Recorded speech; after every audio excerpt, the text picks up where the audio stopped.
Not one, not two, but 3 wins in a row for the Toronto Blue Jays as they blank the Baltimore Orioles 5-0. And this game is beautiful.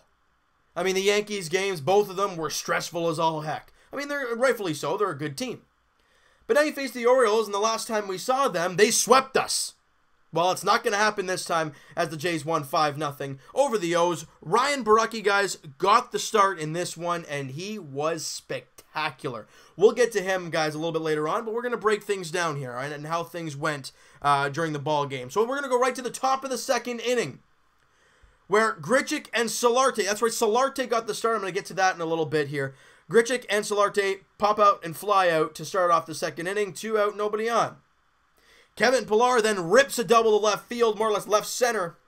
And with his good speed, he beats the throw into second base, no problem standing up. And there's a 2-out double. Next up, Rowdy Tellez. Well, there's 2 out and there's a guy in scoring position. What does this mean for Rowdy? He's just going to get an RBI. A pitch on the outer half. It looked like a changeup or something, or a splitter. And he finds a way to just push it into right center. More or less center field, but it was to right center, really. Great job by Tellez staying on that ball and just putting into the outfield. Good things happen when you make contact. He did a great job there. Pillar comes in to score. Jays up 1-0. And guys, a 2-out rally gets you going early, making it 1-0. Next batter, Danny Jansen. And guys, his batting average isn't like, wow, it's only like 250. It's not a big batting average, but I mean, obviously, I don't worry about that kind of stuff. His on-base percentage is over 350. And the reason why that's so good, I think Danny Jansen, guys, has only gone like 4 games or 5 games or something like that since he's been recalled, where he has not reached base. For a catcher in the lower half of the lineup, that's really good. And he's up at the plate here in that top of the second with Rowdy Tellez on first base. Gets in a hitter's count. We've seen he has a beautiful eye at the plate. And gets a 2-0, I think it was a fastball or something, but it hung over the middle of the plate, and you don't do that to any hitter, especially a guy who can hit the home run as Danny Jansen can. Drills a ball to left field, and it's gone. 2-run shot for Danny Jansen, 3-0 Blue Jays, and like I said earlier, all of it with 2 out and nobody on base. That is beautiful to see, guy. I know it's the Orioles, guy. I don't care. I don't care if it's against the Orioles. Hey, we did this against the Yankees. So don't give me that Oriole garbage, all right? The Jays did it against a player they never seen before, in Evan Phillips. We've never seen him before, so there you go. If you want to try and find positives out of that, there you go. So now we're going to go to the top of the 7th inning. Jays still up 3-0. We'll get to why in a little bit here. And Kevin Pillar gets a 2-1 pitch slider over the middle of look, the quote goes, "Ya hangy, he bangy."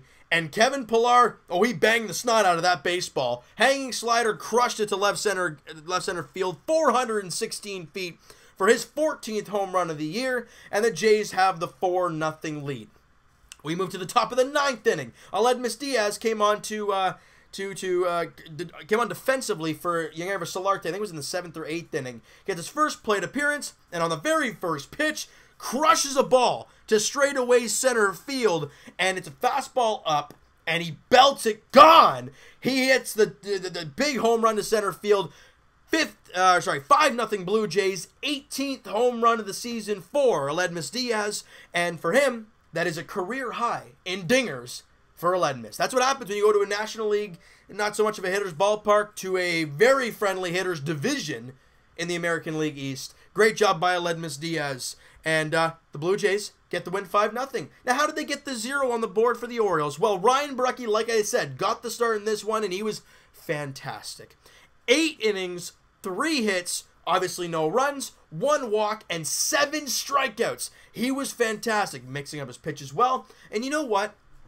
It really makes it easy for Ryan Borucki when you're seeing guys like Danny Jansen and Reese McGuire, 2 buddies from AAA. Obviously, Danny Jansen has come up the system with Ryan Borucki, so they're pretty much best buddies. And have him as your battery mate behind the plate and have them cruise the way they were. I mean, it was beautiful to watch. Anytime they got into some trouble, they found a way to get out of it. Now, great defense does that. We talked about it yesterday. Timely hitting, defense, and good pitching wins you ball games. What did we see today? An amazing start from Ryan Borucki. Timely hits. The Jays only had the 6 hits. But they got 5 runs because they made those hits count. And defense, I don't think we got a single error today. No errors today. And we saw some great plays in the field, capped off by a great Lourdes Gurriel almost triple play, as the ball was a line shot, and he didn't know if he caught it or not, right? So what does he do? He flipped it to second quickly to get the double play, because they didn't know if he got it or not. Now, in the replay, it looked like it bounced, but the bounce was in his glove. So it would have been a double play anyways, but it was just a heads-up move, because he could have caught the ball and not know if he actually caught it and kind of hesitated. But he thought, okay, well, even if it drops, let's make sure about it, right? And he did a great job, and they got out of that inning. It was a first and second nobody out situation, and they found a way to get out of it with some stellar defense. All right, and I was really hoping Ryan Brucky was going to go up there for the 9th inning, but he was already at 105 pitches. But my question is, were they high stressful pitches? God, no. They didn't have many base runners. They only had 4 base runners against Ryan Brucky, and 2 of them were in the same inning.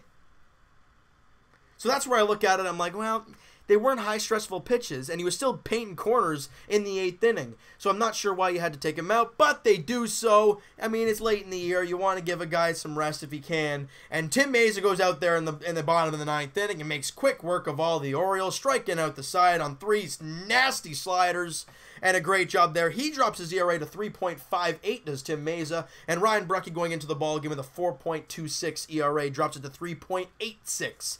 Great pitching performances by both guys. And the good thing is Ken Giles gets a day off. He had two outings, obviously, against the Yankees. Give him the rest here today. The offense gets going. It's beautiful to see. And I don't care it's against the Orioles.